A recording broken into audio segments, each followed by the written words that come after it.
Anda kembali di Sindo Today, pemirsa. Polisi menggelar olah TKP lanjut terkait kematian penjaga rumah sekaligus kepala rumah tangga mantan Jampitsus Febri Adriansyah di Klinik Morden, Kebayoran Baru, Jakarta Selatan.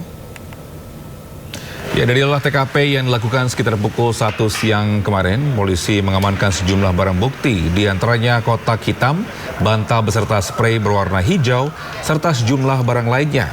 Sebelumnya polisi juga sempat mendapat kendala dalam mengungkap penyebab kematian Sutrimo. Salah satunya adalah kondisi TKP yang sudah tidak lagi steril ketika penyidik mulai melakukan pendalaman.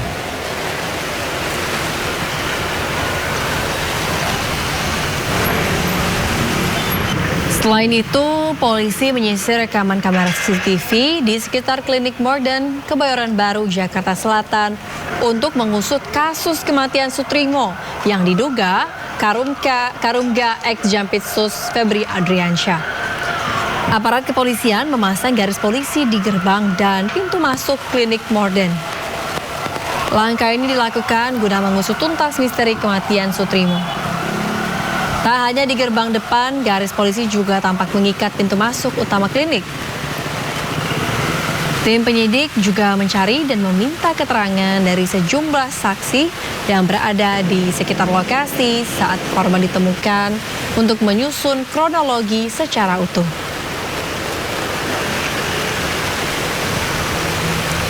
Ya, sebelumnya Kepala Staf Rumah Tangga ex-Jampitsus Febri Adriansyah ditemukan tewas di sebuah klinik.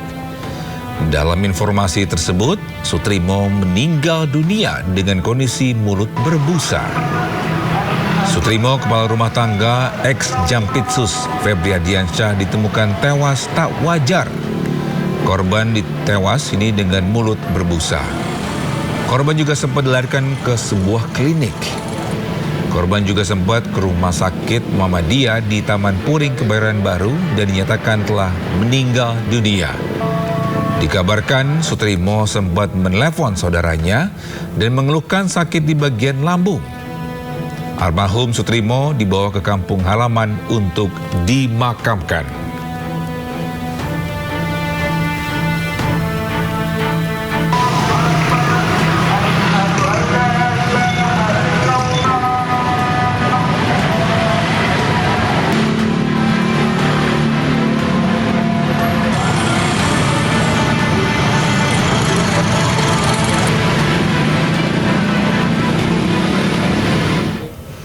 Dua tersangka korupsi dan tindak pidana pencucian uang, Febri Adriansyah dan Don Rito, sudah ditahan. Ya, hingga kini belum diketahui siapa pemilik 74 kg emas dan 543 miliar rupiah.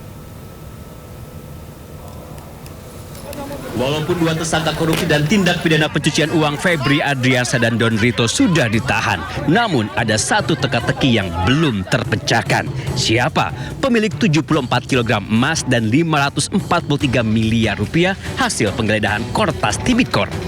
Febri sempat mengaku jika rumah di Sentul adalah miliknya, namun tidak dengan barang-barang yang ada di dalamnya. Tentang rumah Sentul, ya, itu memang rumah pribadi Jampitsus, dan mengenai uang tadi kan sudah saya jelaskan yang ditemukan bahwa itu ada pemilik, ya, bahwa itu ada kegiatan. Tiba-tiba saja melalui pengacaranya, Don Rito mengaku jika emas dan uang yang disita polisi di rumah Febri adalah miliknya. Yang pasti itu tidak berkaitan dengan Pak Febri. Kedua, yang pasti itu ada pihak yang secara legal menyerahkan. Sepekan kemudian, 24 Juli, Febri Adriansyah menyusul Don Rito. Penyidik Kejagung menetapkannya sebagai tersangka tindak pidana pencucian uang. Sebelum digelandang ke rutan KPK, Febri sempat melontarkan teka-teki tentang emas dan uang yang disita polisi di rumahnya. Jalan. Biar jaksa penyidik ya. Jadi masukkan ke sana.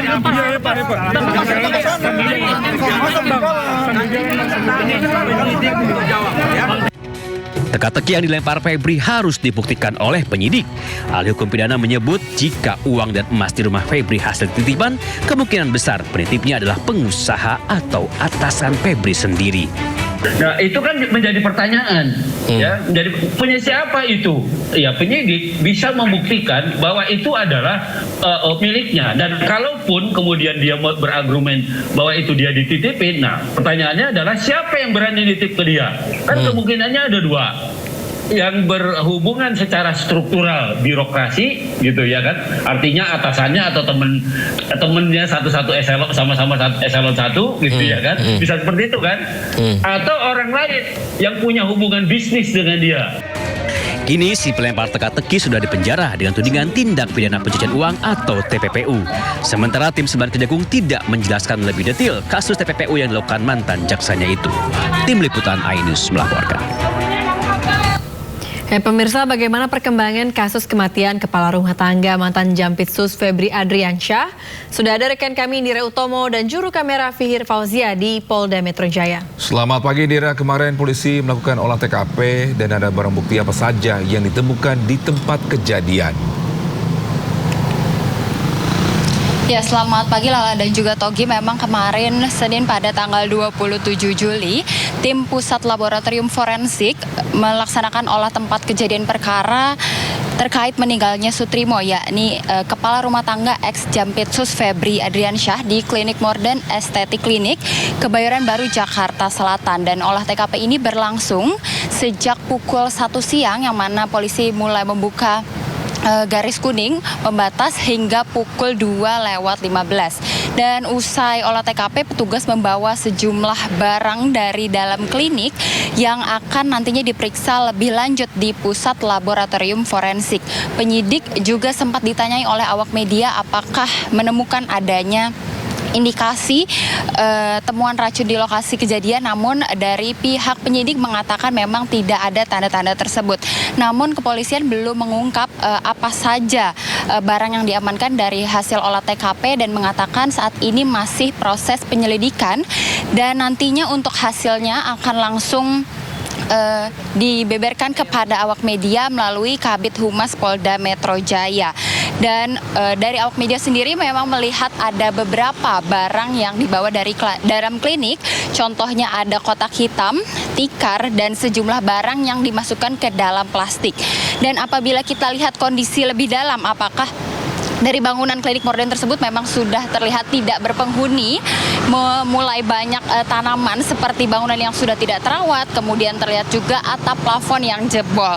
Dan seorang security yang bekerja di dekat klinik modern ini juga mengatakan untuk klinik modern ini sudah tidak beroperasi sejak pandemi COVID-19. Dan berdasarkan keterangan dari mantan karyawan klinik modern lainnya, untuk Sutrimo ini sebelumnya memang dikatakan pernah bekerja di klinik modern, namun untuk periode tahunnya belum diketahui, dan dikatakan sempat tinggal di klinik modern sehari-harinya. Dan untuk kilas balik sendiri, pada tanggal Kamis 23 Juli ini Sutrimo memang ditemukan sudah tidak bernyawa di halaman klinik modern Jakarta Selatan dan dibawa ke RS Muhammadiyah Taman Puring. Namun saat tiba sampai di sana memang sudah meninggal dunia. Dan pada Minggu 26 Juli, Kabid Humas Polda Metro Jaya mengonfirmasi adanya berita tersebut.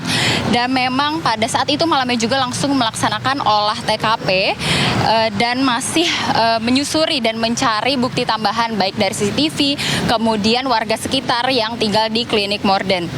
Sementara itu untuk kuasa hukum Febri Adriansyah menanggapi adanya berita mengenai kematian ex Karungga dari Jampitsus ini sendiri, mengatakan bahwa sampai saat ini memilih untuk lebih fokus ke penanganan perkara yang memang dihadapi kliennya dan mengatakan untuk menunggu saja hasil dari penyelidikan yang nantinya akan disampaikan oleh Kabid Humas Polda Metro Jaya. Sementara itu Lala dan juga Togi.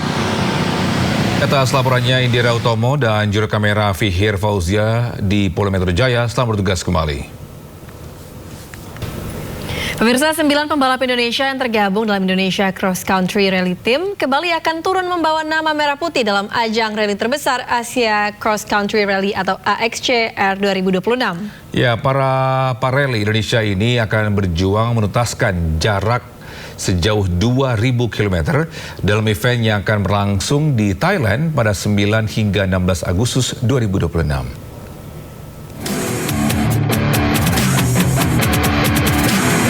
Asia Cross Country Rally atau AXCR yang berlangsung setiap tahun di Thailand akan kembali digelar pada 9 hingga 16 Agustus 2026 mendatang. Sebanyak 9 pereli Indonesia akan terjun membawa nama merah putih dalam AXCR 2026 yang merupakan ajang rally terbesar di Asia. Antara lain Memen Haryanto di kelas T1G atau mobil bensin, Lodi Natasa dan Tubagus Adi untuk kelas T1D atau mobil diesel, Gemma Surya di kelas T2E atau mobil standar. Sementara untuk roda 2 ada 5 pereli, antara lain Rudi Poa di kelas M2, Irma Ferdiana di kelas M1. Dalam konferensi pers yang digelar di kawasan Tangerang Selatan, menyebutkan bahwa seluruh pereli yang tergabung dalam Indonesia Cross Country Rally Team sudah siap dan persiapan yang dilakukan hampir mencapai 100%, baik fisik, mental, hingga kendaraan yang akan digunakan. Kalau ngomongin persiapan kendaraan, insya Allah jauh lebih bagus persiapannya dibanding tahun-tahun sebelumnya. Saya mempunyai waktu yang panjang buat develop mobil dan test drive dan lain sebagainya, trial. Saya melakukan beberapa perubahan kendaraan dari sektor suspensi yang saya upgrade. Tahun ini diberitakan bahwa rutenya akan lebih pendek untuk special stage-nya atau rute balapnya. Jadi mereka juga mengingatkan lebih pendek tapi tidak lebih mudah. Nah, kemungkinan akan berlumpur biasanya atau berbukit. Kejuaraan cross country paling bergengsi di Asia ini akan mempertemukan para pereli dari berbagai negara dengan karakter lintasan yang sangat menantang, mulai dari hutan, pegunungan, jalur berbatu, lumpur, hingga menyeberangi sungai. AXCR 2026 akan menempuh jarak sekitar 2.000 km melalui 6 etapa kompetitif, dimulai dari Pattaya dan berakhir di Phitsanulok, Thailand. Dari Tangerang Selatan, Banten, Stephen Patinama, Ade Supriyatna, iNews melaporkan.